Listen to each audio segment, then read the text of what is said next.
آپ دیکھ رہے ہیں دنیا نیوز اور میں ہوں محمد دانش اور میں ہوں آپ کے ساتھ مہرین فاطمہ۔ آغاز کریں گے ہم خبر کے ساتھ کہ 25ویں نیشنل سیکیورٹی ورکشاپ کے شرکاء کا GHQ کا دورہ، آرمی چیف سے ملاقات کی ہے۔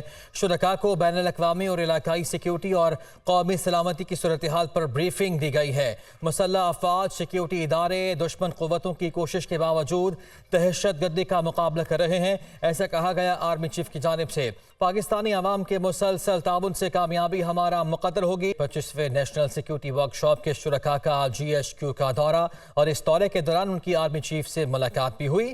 شرکاء کو بین الاقوامی اور علاقائی سیکیورٹی اور قومی سلامتی کی صورتحال پر بریفنگ بھی دی گئی ہے۔ اسی بارے میں بات کر لیتے ہیں بریگیڈیئر ریٹائرڈ راشد ولی ہمارے ساتھ موجود ہے، دفاعی تحصیلدار۔ بریگیڈیئر صاحب، بہت شکریہ آپ کے وقت کا۔ کیا کہیں گے جو 25ویں نیشنل سیکیورٹی ورکشاپ کے شرکاء کی GHQ میں آرمی چیف سے ملاقات ہوئی ہے؟ جی بالکل، یہ نیشنل سیکیورٹی ورکشاپ یہ ایسا فورم ہوتا ہے جو کہ پارلیمنٹیرینز اور جرنلسٹ اور باقی تمام جو لائف سے عام لوگ ہیں اور انٹیلیجنسیا ہے ان کی آگاہی کے لیے ہوتا ہے۔ It's a very important forum, اور اس میں یہ جو تھاٹس کا اظہار کیا ہے آرمی چیف نے، these are very very important. اور پہلا وہ یہ ہے میسج کہ دہشت گردی کا جو ناسور جس نے ہمارے لوگوں کی سلامتی اور قومی سلامتی کو خطرات لاحق کیے ہوئے تھے، اس کے لیے پوری یکسوئی سے جنگ جاری رکھی جائے گی، اور اس کی جو معاون چیزیں ہوتی ہیں جس میں ایک پورا انلیگل اسپیکٹرم ہے، جس میں نارکوٹکس ہے، اسمگلنگ ہے، اور انلیگل جو لوگ ہیں جو کرائم میں ملوث ہوتے ہیں، ان کا پورا ایک ایکو سسٹم بنا ہوا ہے، تانا بانے سارے ان کے ملتے ہیں کرائم کے۔ جب تک اس ایکو سسٹم کو، اس پورے انلیگل اسپیکٹرم کو ٹارگٹ نہیں کیا جاتا تو دہشت گردی کا کلا کما کرنا، انفیکٹ کسی بھی کرائم کا کلا کما کرنا بہت مشکل ہے۔ اور پھر اس کی آرگنائزڈ کرائم، انلیگل ایکٹیویٹیز، ان کا تعلق آپ کی معیشت سے بھی ہوتا ہے، اور معیشت پہ بڑے منفی اثرات مرتب ہوتے ہیں۔ ان اثرات کو زائل کرنے کے لیے یہ ان کو کنٹرول کرنا، ان پہ قابو پانا پوری یکسوئی، کنسسٹنسی اور کلیئرٹی کے ساتھ ضروری ہوتا ہے۔ تو یہ اس کو ایک اس فورم پہ انہوں نے جس چیز کا احاطہ کیا ہے، اور اس کا مطلب یہ ہے کہ this is a priority area not only for armed forces but it should be for the entire nation, کیونکہ اس میں ایک whole of the nation approach چاہیے۔ اس کے بعد جو ہمارے تارکین وطن ہیں جو کہ غیر قانونی طور پہ یہاں پہ مقیم ہیں، ان کے خلاف بہت سے ابہام پایا جاتا تھا، تو انہوں نے اس کو بھی کلیئر کیا کہ ہمارے اپنے انٹرسٹ میں ہے کہ یہاں پہ کسی قسم کے انلیگل تارکین وطن جو ہیں ان کو ہم نہیں رہنے دیں گے، اور جو ایک ڈیسیژن دیا گیا اس پہ عمل ہوگا۔ اور پھر جو سب سے اہم چیز کہ ایک منفی پروپیگنڈا، انفارمیشن وار، یہ ڈیجیٹل ایج کا زمانہ ہے جہاں پہ ٹرینڈز بنتے ہیں اور ٹویٹر سے انفارمیشن وارفیئر ہوتی ہے، پولرائزیشن اس میں کریٹ ہوتی ہے، اور پورا ایک سسٹم بنا ہوا ہے جس میں ایکو چیمبر بن جاتا ہے فالس نیریٹیوز کا، جھوٹ کا، اور جو اس ایکو چیمبر سے باہر نکلنے کی کوشش کرتا ہے تو اس کو بھی رگیت کے دوبارہ اس میں لے آتے ہیں۔ اسپیشلی جو ہمارا یوتھ ہے، جو امپریشنیبل مائنڈز ہیں، کچے اذہان ہیں، ان پہ یہ جو جھوٹ ہوتا ہے وہ وقتی طور پہ ہی اگر کوئی غلط اثر چھوڑے تو بہت اس کے منفی مضمرات ہوتے ہیں۔ تو اس کو ٹیکل کرنے کے لیے پوری کوشش کی جائے گی، اور ہمارا جو بالکل ٹھیک ہے، یقینی طور پر کوششیں جاری بھی ہیں۔ راشد ولی صاحب ہمارے ساتھ ہی موجود رہے گا۔ بریگیڈیئر ریٹائرڈ مسعود خان صاحب ہمارے ساتھ موجود ہیں۔ مسعود خان صاحب، بہت شکریہ آپ کے وقت کا۔ سر، آپ کس طرح سے دیکھ رہے ہیں 25ویں نیشنل سیکیورٹی ورکشاپ کے جو شرکاء ہیں انہوں نے GHQ کا دورہ کیا ہے، آرمی چیف سے ملاقات کی ہے؟ چیف نے کچھ امپورٹنٹ پوائنٹس کی یہاں پہ بات کی ہے، ٹیررزم کی انہوں نے بات کی ہے، اور ٹیررزم میں دیکھیں کہ جو پاکستان نے 2002 سے یہ لڑائی سٹارٹ ہے، آپریشن المیزان سے یہ شروع ہوئی، اور ابھی تک یہ آپریشن عبد الفساد ہے جاری ہے، اور اس میں ہمیں خاطر خواہ کامیابیاں ملی ہیں۔ اور ابھی جو کچھ چند مہینوں میں جو کچھ ہو رہا ہے وہ افغانستان سے ہو رہا ہے، لیکن اس میں یہ ہے کہ ان کا یہی کہنا تھا کہ قوم کی مدد سے ہم اس مینس کو ہمیشہ کے لیے ختم کریں گے۔ और सेकेंडली हॉस्टाइल प्रोपेगेंडा की बात की। उसके बाद देखें कि ये कुछ ऐसे अनासिर हैं जो पाकिस्तान से बाहर बैठे हुए हैं, कुछ जो लोग मकामी भी हैं, ये मिलके जो स्टेट के इंस्टीट्यूशंस हैं उनके खिलाफ हॉस्टाइल प्रोपेगेंडा कर रहे हैं, लोगों को उकसा रहे हैं और मतलब इंसाइट कर रहे हैं या वो रैंक और फाइल में डिवाइड करने की कोशिश कर रहे हैं। तो उनका यही कहना था कि जो हमारे इंटेलिजेंसिया हैं और इंटेलेक्चुअल्स हैं, बड़े लोग जो हैं, हमारे फैमिली के एल्डर्स हैं, उनका ये किरदार बनता है कि उनको लोगों को एजुकेट करें कि हमें इस तरह की बातों पर, इस तरह के प्रोपेगेंडा को कबूल नहीं करना चाहिए, न हमें उनकी ऐसी बातें सुननी चाहिए। तो इस तरह इम्पोर्टेंट चीज से रिगार्डिंग इलीगल इमिग्रेंट्स की बात की है, जिसमें अफगान भी शामिल और दूसरे नेशनलिटीज भी शामिल हैं। और उन्होंने पहले भी यही वाज़ेह तौर पर कहा था कि ये पाकिस्तान के इंटरेस्ट में है कि जो गैर मुल्की हैं यहाँ से चल जाए, खास तौर पर जिनके पास इलीगली रह रहे हैं। हम इसमें डॉक्यूमेंटेड अफगान की बात नहीं कर रहे हैं, जो इलीगली पाकिस्तान में स्टे कर रहे हैं उनका यहाँ से जाना बनता है। और उन्होंने हर दफा ये जोर दिया कि पाकिस्तान के शहरी की जान किसी दूसरे मुल्क के मफादात से ज्यादा मुकद्दम नहीं है। सो एक हमारी जो सिटीजन ऑफ पाकिस्तान है वो इम्पोर्टेंट है, न कि कोई मुल्क है।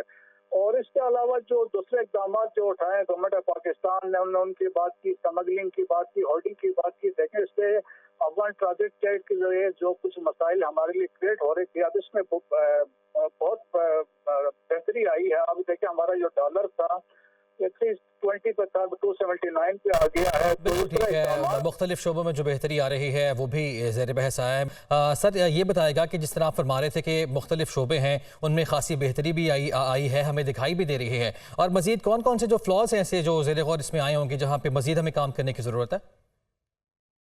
कि ये हमने इकोनॉमी देखें, ये चीफ ऑफ आर्मी स्टाफ आए तो उन्होंने कुछ चीज़ों पे वाज़ेह तौर पे है उस पर कोशिश की है कि इसमें बेहतरी आई। जिस तरह हमारी इकोनॉमी है, देखिए शुरू हमने कंसेप्ट दिया कि लिम्स वाला कंसेप्ट आया, लैंड इंफॉर्मेशन मैनेजमेंट सिस्टम आया, फिर SIST का भी आया है, जिसमें फिर मिनरल का यहाँ पे कॉन्फ्रेंस यहाँ पे हुई है।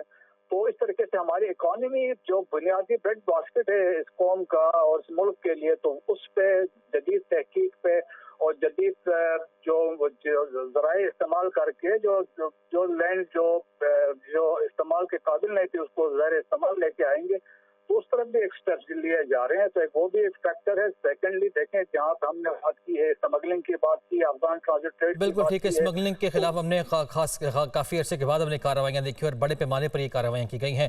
Deputy bureau chief Islamabad Mohammad Imran भी हमारे साथ मौजूद है। इमरान, इस स्पेशल जो मुलाकात थी एक 25वें नेशनल सिक्योरिटी वर्कशॉप के शुरका की, इस हवाले से क्या अपडेट्स हैं आपके पास? जी देखिए, बड़े कम्प्रीहेंसिव गुफ्तगू की है चीफ ऑफ आर्मी स्टाफ ने, और तो इस वक्त जो दरपेश चैलेंजेस हैं उन तमाम का अहाता किया है उन्होंने अपनी गुफ्तगू के अंदर। और उन्होंने क्या कहा कि पाकिस्तान की मुसल्लह अफवाज, सिक्योरिटी फोर्सेज और इंटेलिजेंस के इदारे जो हैं वो दुश्मन कुव्वतों के साथ मुसलसल कोशिशों के बावजूद जो है वो दहशतगर्दी की लानत की बहादुरी से मुकाबला कर रहे हैं। पाकिस्तान की अवाम मुसलसल की अवाम के ताउन से इंशाल्लाह कामयाबी हमारा मुकद्दर होगी। आर्मी चीफ ने आज जो सोशल मीडिया के हवाले से भी गुफ्तगू की और उन्होंने कहा कि दानिशवरों और सिविल सोसाइटी की ज्यादा जिम्मेदारी है कि वो इस बात को यकीनी बनाए कि हमारी अवाम खुसूसी तौर पर नौजवान नस्ल पाकिस्तान के रियासती इदारों के खिलाफ जारी प्रोपोगंडे के बारे में अपनी मालूमात में इजाफा करें और इसका मुकाबला करें। शुरा को गैर कानूनी सरगर्मियों के रोकने के लिए और उठाए जाने वाले इकदाम से भी आगाह किया गया, जिसमें बिल्कुल ठीक है। ब्रिगेडियर रिटायर्ड मसूद खान साहब, ब्रिगेडियर रिटायर्ड राशिद वली साहब और deputy bureau chief Islamabad Mohammad Imran हमारे साथ मौजूद थे। आप तीनों का शुक्रिया अदा करेंगे। बात करेंगे साइफर केस से मुतालिक इस्लामाबाद हाई कोर्ट से बुरी खबर है। जमात PTI की जमानत खराज मुकदमा की दरखास्तों पर फैसला कल सुनाया जाएगा। Chief justice Islamabad high court justice Aamir Farooq कल फैसला सुनाएंगे। इसी पर मजीद बात कर लेते हैं मोहम्मद इमरान से। इमरान बताएगा, कल फैसला सुनाया जाएगा, बड़ी खबर है। जी बिल्कुल, इस्लामाबाद हाई कोर्ट से ये अहम पेशरफ सामने आई है। ये तकरीबन 10 दिन हो गए थे इस फैसले को, ये महफूज था और अब इसकी अनाउंसमेंट की डेट का ऐलान कर दिया गया है। कल chief justice Islamabad high court justice Aamir Farooq इन दरखास्तों पर फैसला सुनाएंगे। ये दो मुख्तलिफ दरखास्तें हैं। एक तो साइफर केस में अखराज मुकदमा की दरखास्त है जिसमें चेयरमैन PTI की जानिब से सरदार लतीफ़ खोसा ने दलाइल दिए थे, और दूसरी दरखास्त चेयरमैन PTI की बाद गिरफ्तारी जमानत की दरखास्त है। इस पर बैरिस्टर सलमान सफदर जो है वो चेयरमैन PTI की नुमाइंदगी कर रहे थे। ठीक है मोहम्मद इमरान, बहुत शुक्रिया आपका। एवन फीड और अल अजीज़िया रेफरेंसेस नवाज शरीफ की अपीलें बहाल कर दी गई हैं। इस्लामाबाद हाई कोर्ट के 2 रुकनी बेंच ने फैसला सुना दिया। इस्लामाबाद हाई कोर्ट में एवन फील्ड और अल अजीज़िया रेफरेंसेस में नवाज शरीफ की अपीलों की बहाली की दरखास्तों पर समाअत हुई। Chief justice Islamabad high court की सरबराही में 2 रुकनी बेंच ने अपीलों पर ये फैसला सुनाया है और अपीलें बहाल कर दी गई हैं। क्या आपको नवाज शरीफ की गिरफ्तारी दरकार है? दौरान समाअत अदालत का नैब से एक बार फिर सवाल, बिल्कुल भी नहीं, हमें नवाज शरीफ की गिरफ्तारी दरकार नहीं है। प्रोसिक्यूटर नैब ने अदालत में यह जवाब दिया, यह दरखास्त गुजार का कानूनी हक है, अपीलें बहाल करने पर भी हमें कोई एतराज़ नहीं है। प्रोसिक्यूटर जनरल नैब की जानिब से अदालत में यह मौक़िफ़ अपनाया गया। पंजाब असेंबली जाली भर्ती केस चौधरी परवेज इलाही का 2 रोज़ा जिस्मानी रिमांड मंजूर कर लिया गया है। जुडिशल मजिस्ट्रेट ने महफूज फैसला सुना दिया है। एंटी करप्शन ने जिस्मानी रिमांड की इस्तदा की थी। इसी पर मजीद बात कर लेते हैं मोहम्मद अशफाक से। जी अशफाक, कहिएगा। जी बिल्कुल, लाहौर की जिला कचहरी के जुडिशल मजिस्ट्रेट इमरान आबिद ने परवेज इलाही को पंजाब असेंबली में गैर कानूनी भर्तियों के केस में 2 रोज़ा जिस्मानी रिमांड पर एंटी करप्शन के हवाले कर दिया है। और इस मौके पर एंटी करप्शन की जानिब से ये मौक़िफ़ इख्तियार किया गया था कि परवेज इलाही ने गैर कानूनी तौर पर पंजाब असेंबली में भर्तियां की, इख्तियारात से तजावुज़ किया और जूनियर अफराद को भर्ती किया, और इस हवाले से तमाम सबूत मौजूद हैं। और इसी से मुताल्लिक़ सबूत मौजूद है। बहुत शुक्रिया मोहम्मद अशफाक आपका।